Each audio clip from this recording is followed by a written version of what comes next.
Dear Ukrainians, Ukrainian women, today there was another series of meetings with the commanders of the Army Corps of the Marine Corps and the commander of the Operational Group East, Viktor Nikoliuk. In fact, we spoke with almost all levels of the senior commanders of the army and the defense and security forces of Ukraine in general, and we see a common position: Apostol, Beletsky, Drapatyi, Obolensky, Brody, and others. I spoke with many. All priorities and the path of modernizing the army management have been analyzed. For the first time, I have determined that Mykhailo Drapatyi will become the new commander-in-chief of the armed forces of Ukraine. Together with Mykhailo, Yevhen Kmara, and Pavlo Politsia, we determined how the configuration of the general staff of the armed forces of Ukraine should be updated. The fact is that Oleksandr Syrskyi ensured Ukraine's results in the defense of Kyiv, in the Kharkiv offensive operation, and in the Kursk operation. A significant path has been traveled. The defense of Ukraine continues, and a decent attitude towards every warrior is needed. I am grateful to Oleksandr Syrskyi and to each of our warriors for Ukraine's strong frontline positions. I am grateful to Mykhailo Drapatyi for exactly this perspective. Today, we spoke with Oleksandr Syrskyi and Andriy Hnatov about further formats of service and the proper handover of affairs. Second, we defined with Mykhailo Drapatyi which tasks must be implemented in the near future and in the medium term.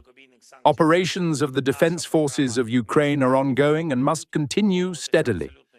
The plan for long-range capabilities and Ukraine's sanctions program will be executed with absolute precision. Third, all military affairs must be handed over in the most coordinated and institutional manner possible. The planned steps in combat operations must continue without interruption. Fourth, Mykhailo Drapatyi, Yevgeny Kmara, and other commanders whom we will determine together must prepare and submit for approval an updated strategy for our defense.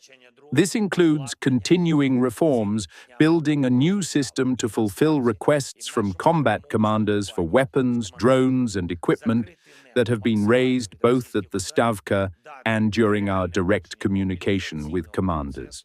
Closing the sky as much as possible from Russian strikes and providing a realistic vision of the mobilization process are priorities. Fifth, I also had a meeting today with Mykhailo Fedorov. I offered Mykhailo a worthy position in the government that would allow uniting the technological component of our state and ensuring its development. The security competence of Yevgeny Kmara, his combat achievements, technological results, and Alpha's strikes speak for themselves. Within the system of government structures, this is necessary. We all have one desire: victory over the enemy. Achieving such conditions on the front and applying enough pressure on Russia to force it to peace. We will formalize all decisions tomorrow. Ukraine must emerge stronger from this situation, and it will become more difficult for Russia. I thank all our warriors. I thank every effective unit. I thank everyone who cares about our state, who cares about our national interests as if they were their own. Glory to Ukraine!